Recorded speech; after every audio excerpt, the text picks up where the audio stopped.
Welcome to Heather Ewing, the CRE Rundown. I am your host, Heather Ewing, and today I'm excited to share. I have Nick Stromwall with me. Welcome, Nick. Hey, Heather, thanks so much for having me. Excited to interact and learn together. Definitely. So we've connected through LinkedIn. Was it about 6 months ago or so? Would you say? Yeah, it's been about 6 months. Yeah. Yeah, definitely. So it's been fun learning more about you. And I love that you're helping entrepreneurs find balance. So why don't you tell our guests, our viewers, listeners, tell us a little bit more about yourself. Yeah. Well, I'm from the Minneapolis, St. Paul area. Lived here for the last 20 years. Came from Waukesha, Wisconsin. And yeah, I've just spent the last 15 years developing leaders on the college campus and started to have a love and fascination of how to help serve some of the students that my wife and I were mentoring. They'd go on these summer trips and need funding for it. So we started thinking, man, how can we start being able to be really generous, and read a book called Rich Dad, Poor Dad, and started learning Mhm. about how you can invest in real estate. And we purchased our first home in 2011, quickly became friends with the people flipping the duplex across the street from our house. And they asked if we would be interested to purchase it. Well, I had just read this book and I was like, man, this is a great opportunity. And just started to really have a fascination and love of how to use real estate as a vehicle to serve other people. So my background is in communications, public relations, business, and IT. And I love to kind of weave together all of those things to help support people. I call it helping people find balance in the triple win: winning at work, winning at home with your family, and winning in your community. That's the triple win. I love it. And I must say, it reminds me of triple net leasing, although that's the real estate taxes, common area insurance, and then property insurance. So different, but both very important. So, I frequently hear about balance, right? And what I thought balance was many years ago was one thing versus how I see it and experience it now. So obviously that's a big topic, and it's nice to have someone that does specialize in that because it's something we all need and desire. Yeah. So what have you found, maybe a couple tricks of the trade or a few steps that have really helped you in your life and your career, because you have three kids, right? Three kids and one on the way. I don't know if you One know on the that. way. Yep. So Yeah. four. Yeah. So busy man, right? And what have you found that is helpful that you can share with us? Yeah. I think there's lots of things. I think being a runner, knowing when your finish line is a really important thing. And just like that, I think when you're trying to make a big impact with your life, you really have to think through your priorities. And I read this book about how to design your life, a life planning book where you actually start at your funeral and you think about how do Hmm. you want to be remembered? What kinds of things would you want people to say at your funeral? And you kind of design your life backwards in all of the different domains of your life. So, friendships, family, work, community, even like finances and your education and your fitness. And you kind of come up with goals and things that you're shooting for in all of those areas. And, you're never going to hit it out of the park in every single one every year, but taking some type of monthly or quarterly assessment of how are you doing in all of those different life domains, and then making little tweaks in your schedule and trying to think for it. So that's been one of the best tools that I've come across to really help design your life the way that you want Hmm. to leave it. One other tool I actually always have on my desk with me, it's called the Full Focus Planner. This is by the Full Focus company. And it's one of the best tools that I've seen that kind of meld together setting goals with kind of practical next actions and kind of having an analog tool where you kind of put it all together. I've always been one of those people that, I hate paper. I've always been kind of a digital calendar, digital task management. And yet I'm so helped by every day writing down my plan for the day, thinking for what are the top three most important things that I want to get done today. And actually scheduling time in my calendar with myself. So Hmm. sometimes in my calendar, you'll see a block of time called big one or big two or big three, where I'm actually putting in time in my calendar to accomplish the things that are most important to me. So sometimes that's a project, sometimes that's a task, Right. sometimes that's a business opportunity or an investor meeting, or sometimes it's a date with one of my kids, going to Panera and Yep, just enjoying some time together. definitely, which is very important. And it's one of those too, to truly live fully, which is something I have focused on. I know you do, and also many of our listeners, that without a plan, you're just not going to create the life that you truly desire. And I think even with a strong intention, as you know, is that it's easy to get derailed. So how do you handle that? Right? So you've blocked it off in the calendar, which is huge. There's a lot of people that aren't even blocking it. There's a lot of people that don't even put pen to paper, which I will admit many, many years ago, I was that one. I didn't want to be tied down. And I look back and it's like, oh, Heather, honey, right? But how do you handle that? Man, I think part of being an entrepreneur, I think we all kind of coined the phrase pivot during COVID, and I Mm-hmm. think being flexible enough with your time and your schedule where you do have margin, where you're not literally blocking out every single minute of your time, Yeah. but you have some flexibility in your schedule. And part of the reason I like the idea of having some annual goals, some monthly goals, some weekly Right. goals, and some daily goals is it takes those daily goals to work towards your weekly goals. But you can't necessarily get them all done all the time. And one of my Mhm. rituals that I do every week is kind of a startup ritual where I kind of look ahead to the week, think through all my calendar appointments, see where I need to travel across town. And sometimes I schedule a meeting on one end of town and then the other end and realize there's not enough time in between. So just being able to see your kind of where you're going at a glance is really helpful. And then, as you do set goals, you never know when an emergency is going to come up, or someone walks in your office, or your child or a friend or a family member needs you. You got to be flexible enough to be able to pivot and make things work as much as you can. And you have to be diligent. And Oh, when you have definitely. those kind of weekly goals, if you haven't got them done yet, you're going to dictate things you say yes to and things you say no to. There was an opportunity yesterday with some friends and family to go on an outing, and it sounded really fun. And we had just gone to the state fair. We had a great weekend, and Right. here's a fun opportunity. And yet, Right. starting today, we needed to get done the things that needed to get done to be ready for the day. Mm-hmm. So having those goals, it was an easy no to say no to a good opportunity in order to say yes to the right opportunity. And that's a pivotal moment tying into that is discipline, right?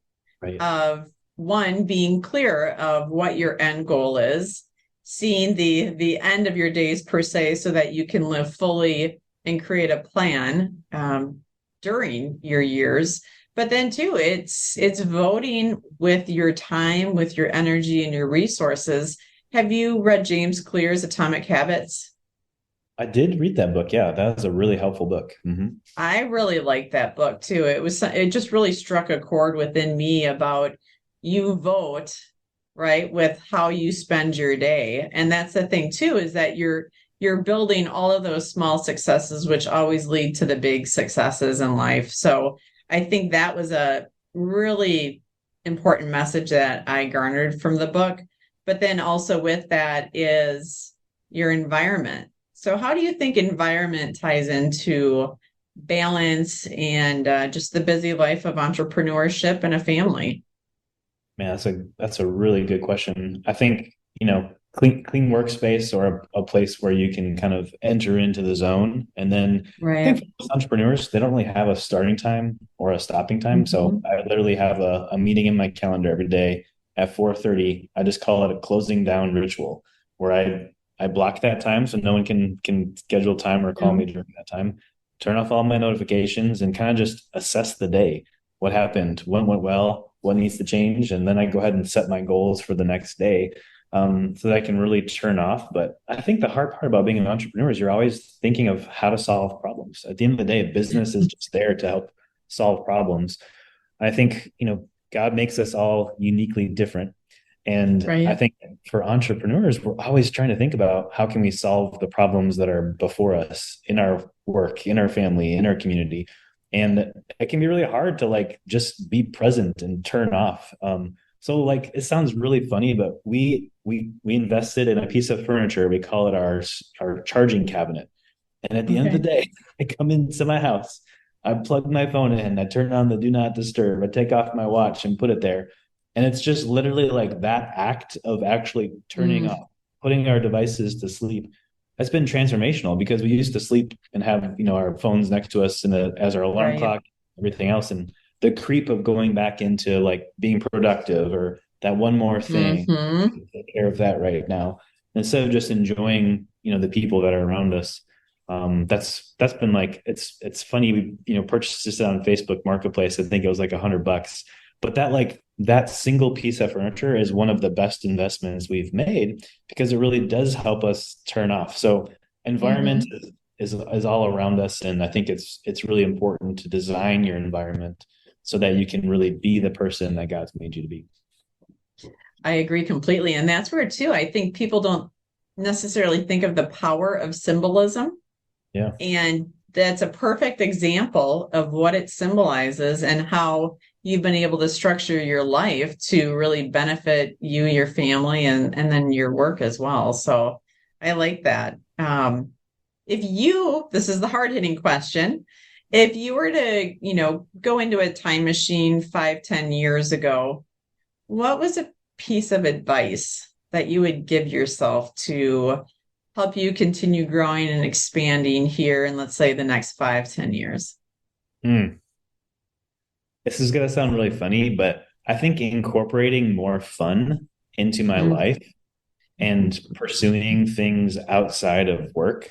So for me, that Mm-hmm. was, fitness, mountain biking, taking up the hobby of flying drones, pickleball, like all these things that Yeah.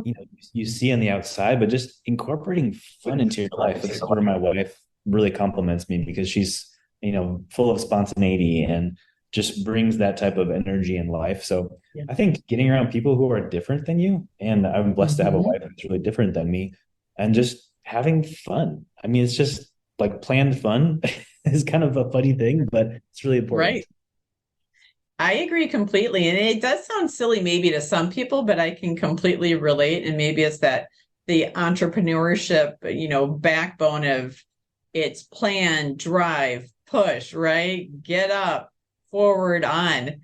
And that's something I've been thinking about in the past few years, especially post COVID, that if you don't create these moments for spontaneity, for fun, and things like that, after a while, it can just feel like it's a lot of work. And granted, you're hitting it out of the park. You've got the accolades, the success from that arena, but life isn't complete without some of those other facets of which fun is an essential one. I agree with you. Yeah. Hmm. So now you had mentioned about the training. What are you training towards? What's a physical outlet for you? Yeah. So I have a friend who is a fitness coach, and I just wanted to take more control over kind of my overall fitness. My wife is a Hmm. wellness coach, and she's been, telling me for years the different things that I should be doing or not doing. But it's funny, like when you step outside of your inner circle of people and you talk to someone else, they might say the same exact things, but you're more apt to really kind of move forward on those things. And for me, I think just nutrition, eating, want Hmm. to build more muscle, lose fat, pursue different goals. So last year was pursuing doing a duathlon, running and biking.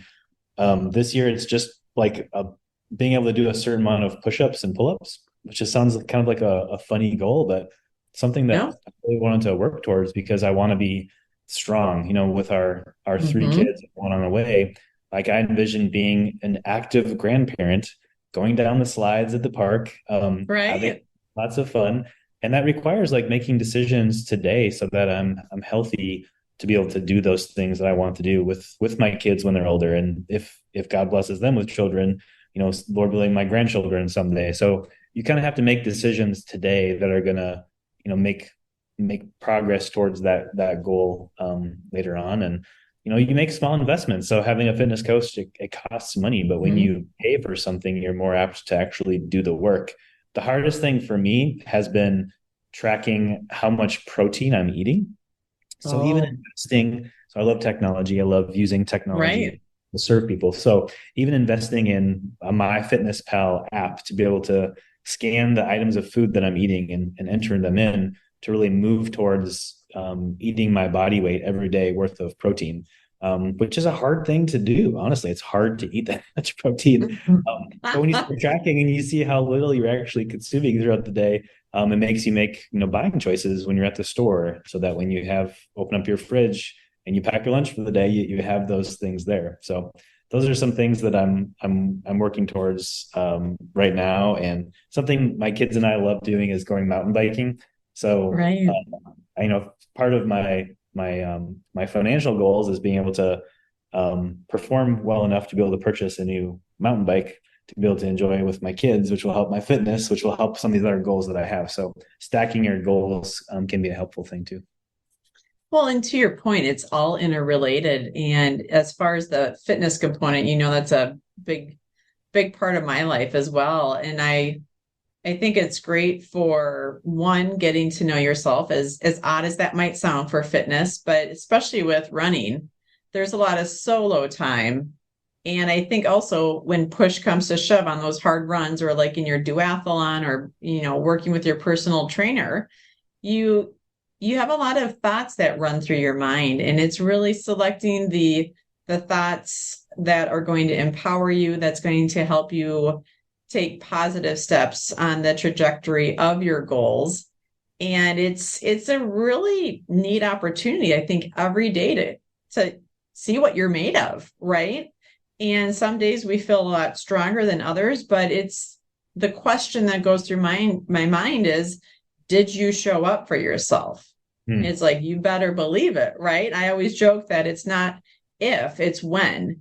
And Yeah. I've drugged my feet too. I am very human in all of this, but I've had some really late runs or some nasty winter runs, you name it, which, being in a cooler state as well, that it's those simple, small things that really tie into the confidence that you can and you will deliver. And there's always a learning curve.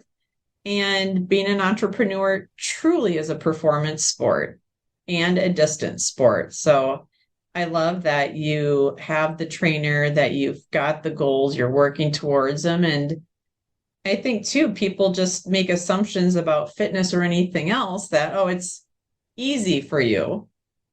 And I think it's really, the reply is that consistency makes things look easy, but Yeah. it's all those choices you make daily.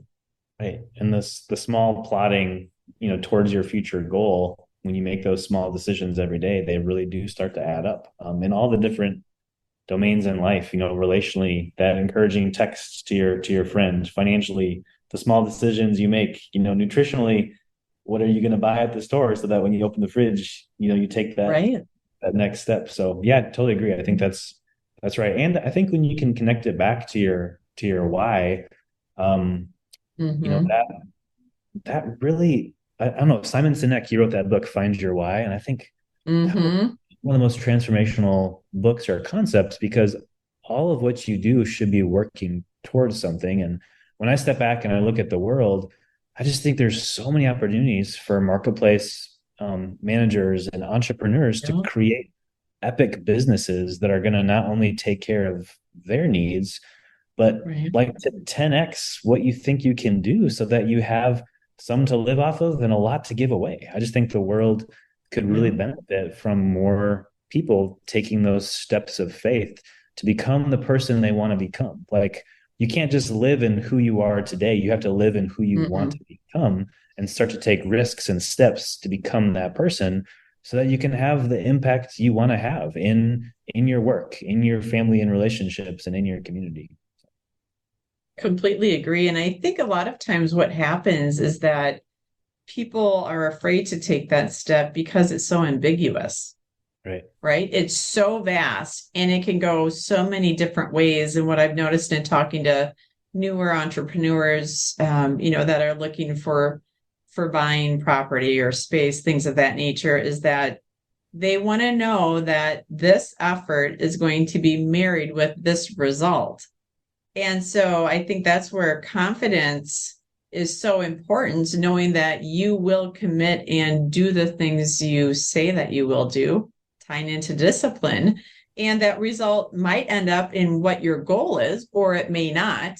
Right. And typically there's always some deviation point, right? Of if your formula is not bringing the results you desire, then you tweak it here, but then you meet this person and then you learn this skill. And then, it's like the branches of the tree, and it can really go in numerous ways. But I think it does help you to sharpen what you truly value, where you really shine with your gifts, talents, and abilities. And it all brings you closer to you. That's right. Yeah. Yeah. Wise So, words. Yeah. yeah, well, thank you. So, as you look forward, right, with helping entrepreneurs with the balance and all the different categories, what is one area you want to share with our viewers, our listeners, that will help them maybe take that next step? That's a good question. If I had to encourage the listeners to do anything, it would just be blocking off 4 hours in your calendar. Go to your happy place, wherever that is for you. Mhm. Could be a coffee shop, could be your basement, it could be a park, and just think about the question.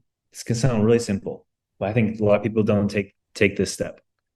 Just think about this question: what do I want? And just journal about that. Right. Take some time to really contemplate, what do you Yeah. want? What do you want your life to be? Who do you want to be remembered by? What do you actually want? I think so many people are just programmed to do the next thing because people told them this is what they're supposed to do, or there's this Right. social pressure to become a certain thing. I think a lot of people miss out on that simple 4 hour exercise of just thinking through, what do I want? And I remember doing this a few years ago, and I was torn on what I wanted. I was Right. really enjoying my job and developing leaders on college campuses, and yet I had this burning passion to become an entrepreneur. And it took the step of faith to step out to do that, to help me become the person I am today. And I kind of always have to be asking myself that question in a regular basis so that I can really become the person that I want to become. So simple exercise: journal, piece of paper, get out your computer, get out a notes in your phone, whatever works for you, and just think about that question. I like it. That's perfect. And wouldn't you say the truth is simple? I always joke that the truth is simple. Within 30 words, typically, your truth. I always say when people use 250 words to come up with that, or it takes significant time, that maybe they just don't want to see what their truth is. And at the same time, I can, acknowledge that. I remember I was in that space many years ago. And that's where I say too, of, when you're looking in the mirror, brushing your teeth, at least be honest with yourself and just say you're scared, beep, beep, beep, right? But to your point, the journaling, if someone is just beginning and is not even remotely clear, that is a major help. And again, it's that consistency and dedication to yourself, right? I'll give you a clear example of that. About 60 days ago, I was given the opportunity to raise capital for an energy fund.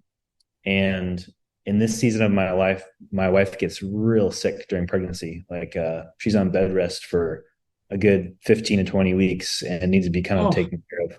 So it's not an easy road at all for Katie no. to be pregnant. And we were living with her parents to get some extra help. But this opportunity was kind of given, and I had raised a couple $100,000 on Mhm. 3 projects before that, and kind of just thought this would be the best next step. I've read a book about it, but yet I Mhm. was full of this fear of, I don't know if this is the right time. Should I do this? Here's this great Right. opportunity. It's more than I've ever done before.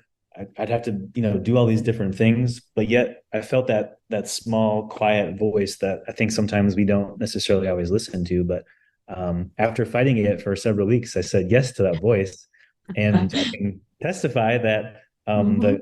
the goal was reached, even though I didn't think I could do it. And the fears were overcome. And I really believe that I'm serving my investors by giving them Mm-hmm. an awesome opportunity to get the triple win in investing, which is cash flow appreciation and incredible tax savings. So you That's can get fantastic, Nick. the triple win in life and the triple win in investing too. So I just encourage your listeners, listen for that voice. And when opportunities come up, you have to think about, you have to live into the person you want to become. And for me, I want to be one of those really generous people, because I've started to become aware of people that literally live on 10% of their income and give 90% away. So I've got a dream list of 20 people and organizations that I would love to support. So what drives me is not just like being generous for being generous, but I want to help change the world. And when you Right. invest people and organizations that you believe can do that, I think the world will really be changed. So that'd just be an encouragement of a story that kind of came true in the last 2 months. Well, that is a perfect way to end this podcast. So thank you for that. And share with our listeners, how can they learn more about you, Nick? Yeah, oakenvinecapital.com is the best place. I post fairly regularly on LinkedIn, and would love to help you guys experience the triple win, finding balance in work, in your family and relationships, and in your community. Perfect. Thanks so much. And for everyone else, please join us next week when we have our next guest on. And now and forward, here's to living fully. Thank you.